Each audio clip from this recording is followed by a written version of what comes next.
and this is the 11th episode of Elevate with Ankara. In this episode, I will be revealing to you my early spring dress that I made using Ankara fabric. But first, if you're new to my channel, welcome, and if you're a returning person, thank you so much for your continued support. All right, let's get into it.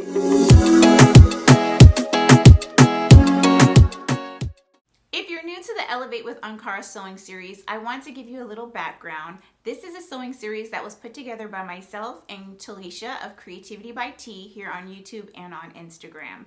In this series, we are encouraging sewists to elevate basic sewing patterns by using Ankara fabric. Now, in our last episode, we gave you a ton of ideas on different patterns that we feel could be elevated with Ankara fabric to make an early spring dress. Now, from the patterns that we shared with you, we each selected one of those patterns to actually make ourselves. And in this video, I'm revealing to you my early spring dress. And this is my dress to my side here. While you can't see the entire dress, I will be inserting pictures and twirls of me in the dress so that you can see what the whole thing looks like. After you watch this video, please head over to Talisha of Creativity by T's channel so that you can see what dress she selected for her early spring dress. All right, let's get into the details of this dress. I chose to make the Kitty Berry picnic dress. Kitty Berry is a YouTuber and she has an Etsy shop, and on her Etsy shop she has a few patterns to sell. Now, this is considered to be an indie pattern. However, I do want to let you know that this is not like your typical indie pattern that comes with a really nice booklet of instructions with a ton of pictures for every step in the sewing process. That is just not how this pattern is. I'm going to show you what it looks like. It is literally just 4 sheets of paper, and there are a few drawings on here to help you with steps, but it doesn't go like really detailed into how to construct the dress as it would if it had been a different indie pattern that we've seen on the market, right? However, I do want to let you know that there is a YouTube video that is a complete sew along on Kitty Berry's YouTube channel. So you can absolutely watch that video before you even purchase the pattern, or you can watch that video while you sew your version of the dress. So I actually watched the video before I decided I was going to buy the pattern, and then I watched it again after I bought the pattern. So by the time I actually got to sewing, I didn't use the instructions or watch the video as I went through the process. Now, this is because I'm a person that already knows how to sew. I have sewn tons of different types of garments, and this one wasn't any different than some of the other dresses that I have put together in the past. So I didn't need to rely on those instructions or the YouTube tutorial while I was actually sewing it. If you are an advanced sewist, this will be an easy pattern for you to sew up. If you are new to sewing, I definitely encourage you to watch the YouTube video when you are constructing your dress. Now, this particular dress is really cool in that it has tiers and there is lots and lots of gathers. Now, while I hate doing gathers, I love the finished result of what the gathers can do for a garment. And another thing that this dress has that is amazing is really nice puff sleeves.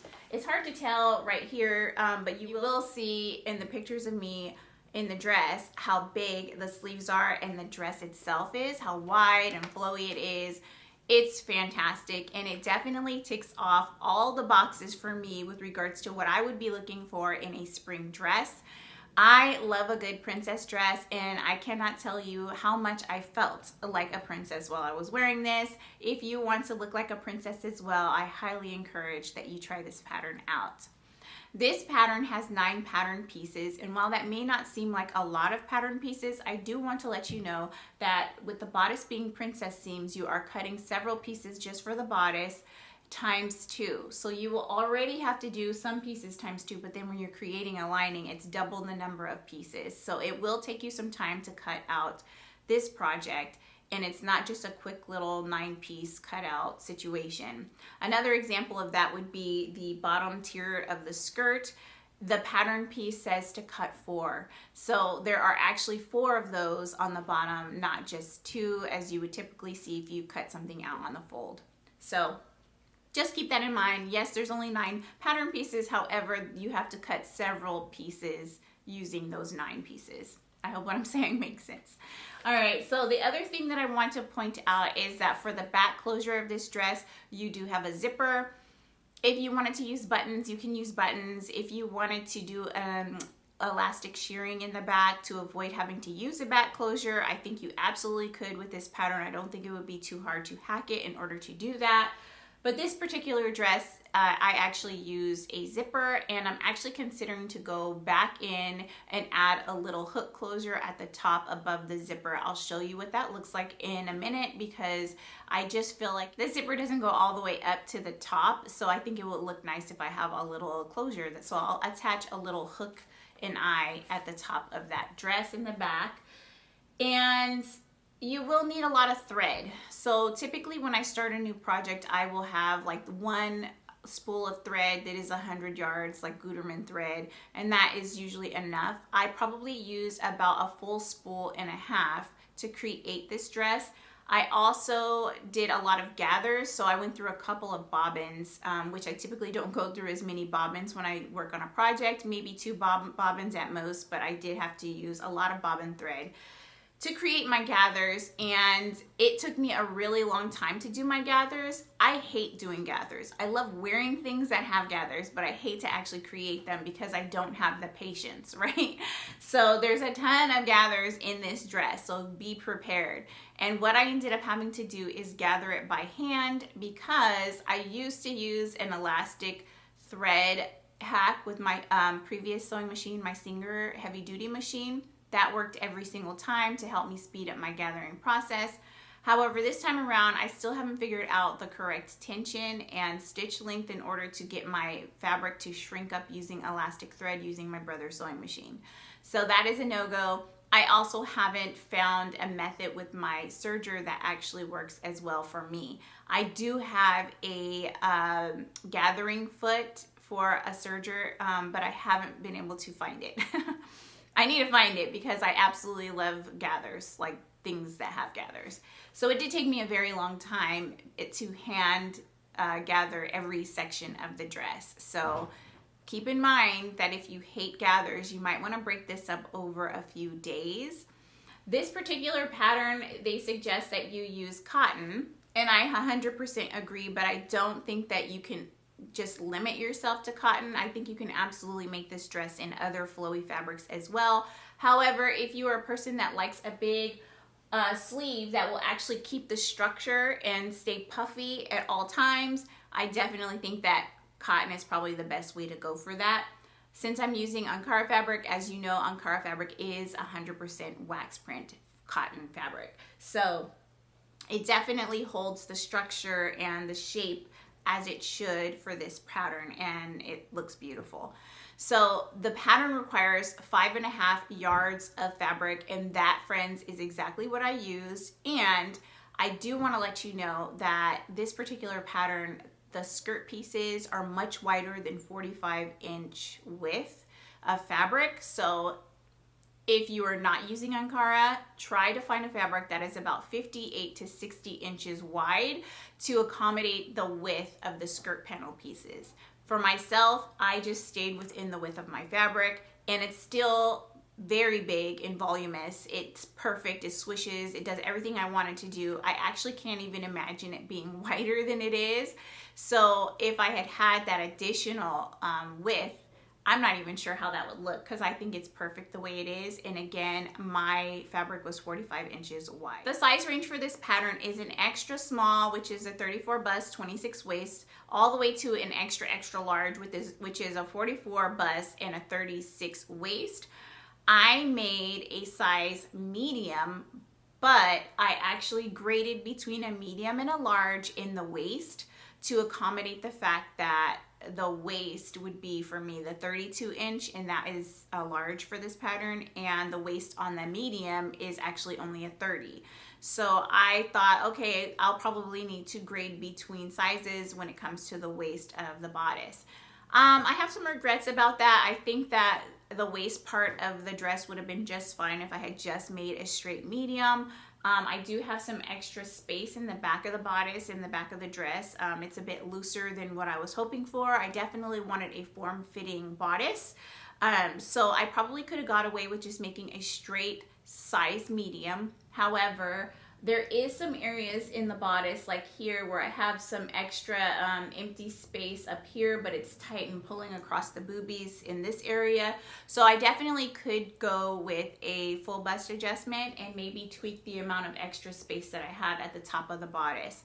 So this is not something, this particular dress is not a dress for me that I can make straight out of the pack. I actually will have to make some adjustments to the bodice to make it fit snug in a future version. So the idea is to size down to a solid medium, but do a full bust adjustment and see if that fixes some of the fit issues in the bust. There is a lot of extra space in the back of the bodice. So again, doing away with the grading between sizes, I think will help that, but also doing a full bust adjustment will give me the bust room that I need in the front of the dress. This pattern is drafted for somebody that is 5'8", and I thought that that would mean that I would absolutely have to take up a bunch of length at the bottom of the dress. However, I do want to let you know at a 5'4", this dress touches the top of my shoes, so I can kick it around and I'm not stepping on it, especially since I chose to pair this dress with my dad's sandals. Maybe that's not your vibe, but that was totally my vibe when I was taking the pictures yesterday. I needed to be comfortable, and my dad's sandals have a really cool quilted pattern on them, and I have a quilted purse that matches, so I thought that would be a cute touch if I wore them together out and about. It also takes the dress down a notch because the dress is a bit festive looking. It's just really beautiful. Like, where is she going in that dress? And I really just want to be kicking around in my front yard. So I took it down a notch. Instead of putting on heels with the dress, I wore my dad's sandals. Anyways, the sole of the dad's sandals are about 1 inch thick. And so in wearing those dad sandals, my dress did not touch the ground. However, in the house, it does touch the top of my feet and potentially, as I walk, the ground. So if you are short like me, you may want to take it up. I chose not to. However, I did do a 1 inch deep hem on the bottom of the dress in order to accommodate the fact that it is going to be a long dress, and that's what that looks like. Now, I chose to use serger thread in order to do all my finishings in the dress. You can use whatever method works best for you, but you could barely see it. I used red serging thread because my flowers are red. It worked out nice, and I think that it will hold up and stand the test of time because the dress came together really nicely on the inside. Now, the zipper, I do want to point out, because you can use whatever closure method you want for this dress, I decided to do a zipper and I didn't have the right color of zipper, so I ended up going with whatever I had in my stash, which was a 14-inch white invisible zipper. The issue that I have is that I no longer have a invisible zipper foot for this sewing machine. I have one for my heavy duty Singer, but not for my Brother machine. So when I installed my zipper, it was not invisible, and I think I just need more practice with installing invisible zippers without using an invisible zipper foot, because when I used one back in the day, it made invisible zippers seamless. It's either I need to figure it out or I need to just go ahead and buy that invisible zipper foot for my sewing machine. So I'll turn the dress around so that you can see what the zipper looks like. And I want to point out and explain to you what I did in order to kind of conceal it a bit more than it was. So this is my zipper. I don't know if you can see it at this distance, but it is a white zipper. Initially, it was gapey and you could see a lot of the zipper. So what I did is I just kind of ironed the fabric closed over the zipper, and so that it met flesh, and then I just top stitched on either side of the zipper so that it would be perfect. And so now, I mean, it's not as noticeable, but since there are white flowers in the dress, the zipper being white doesn't completely bother me. And as you can see, this dress is really big on my mannequin. I have outgrown this mannequin significantly, especially in the bust area.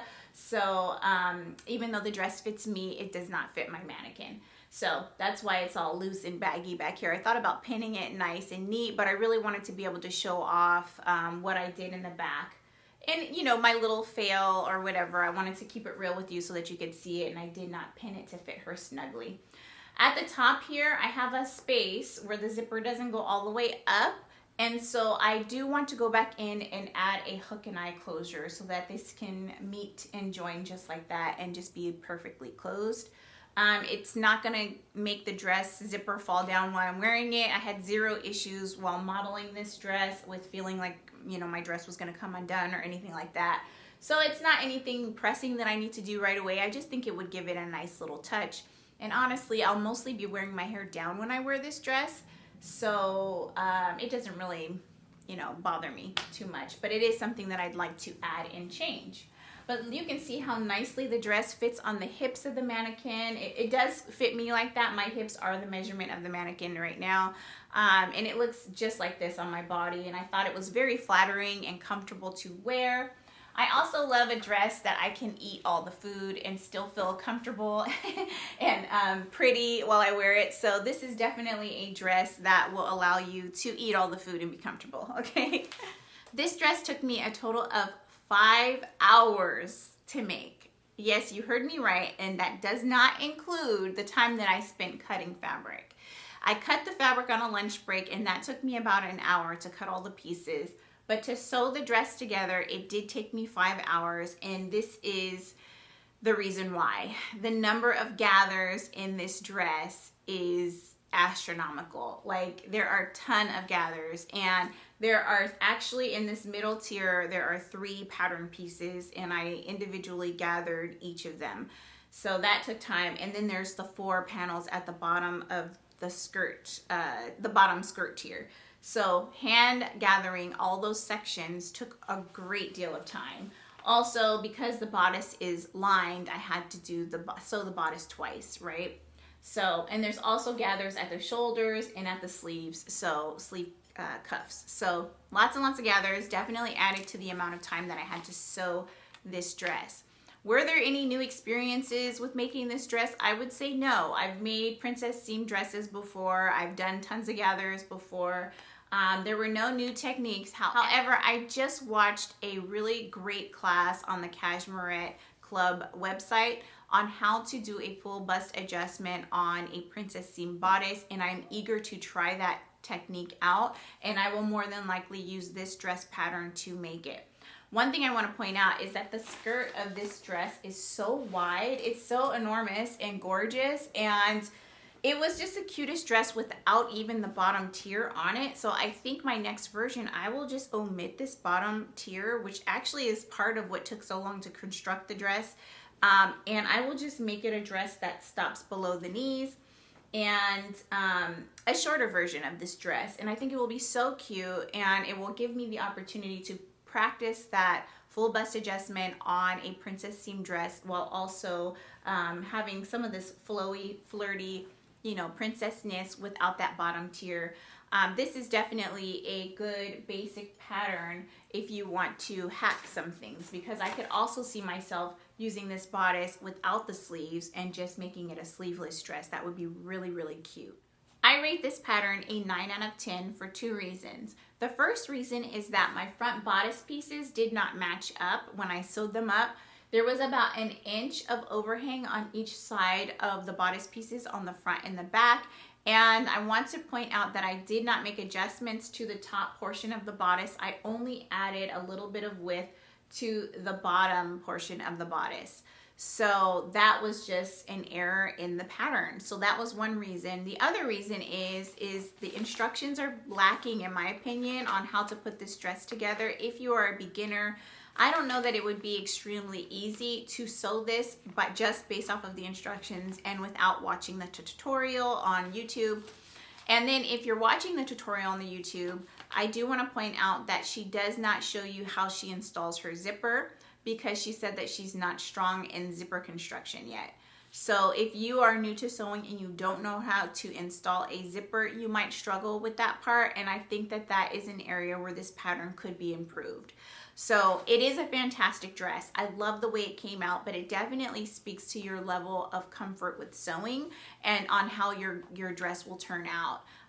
It is a beautiful dress. I love it. I highly recommend that you make it if you feel comfortable trying it out. I think it's fantastic for Ankara fabric. You could definitely show off some great prints using all of this material, right? Like you could have some really awesome large scale prints, or like me, go for a ditzy floral.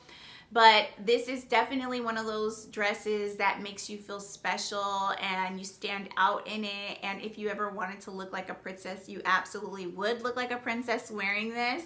So I love the way it came out. And the adjustments that I told you that I will make in the future, I think will make this dress a staple in my closet, because I absolutely love a flirty full dress, okay? Now I'm going to insert some pictures of me modeling the dress, as well as some clips of me twirling around in it, and I was twirling, honey, okay? Because I felt fabulous while I was wearing this. I love a good flowy dress, okay? And so in the pictures, you'll be able to see the details, how the fabric moves, the puffs on the sleeves. You'll be able to see that one thing I didn't mention before is that this dress has some enormous, deep, gorgeous pockets. Look at how far my arm goes into this pocket, you guys. Really nice, deep pockets, so you'll be able to see me put my hands in my pockets and just really enjoy wearing this dress. I'm taking these pictures and I did my twirls in my yard as I normally do. And it was very sunny, so the pictures are brighter than usual. I hope that's okay for you guys. But let me know what you think about the dress. Let me know if you think that it is wide enough without using a wider fabric as it probably needs in order to accommodate those pattern pieces. Let me know if you like the idea that it's a two-tiered dress. Is it over the top or is it just enough? Would you make this dress? Would you wear this dress? Where would you wear it, friends? Because I definitely am going to be wearing it a lot in my home and to the grocery store. But for some people, that might be over the top. So what occasion do you think warrants a dress like this? Will you be making one? Are you thinking about it? Do you think I did a good job? Give me some feedback, guys, because I'd love to hear what you think about my dress. After you leave this video, make sure that you head over to Talisha's video to see what spring dress she selected. And also, if you haven't watched the other episodes of Elevate with Ankara, I'd highly recommend that you check out the playlist in the information section so that you can see some of the things that we have previously made. Thank you so much for watching this video. Please do give me a thumbs up and subscribe to my channel. In the next video, we will be introducing the next garment in the series, and that will be coming up soon, guys. So please stay tuned. Have a wonderful day and a great week. Bye.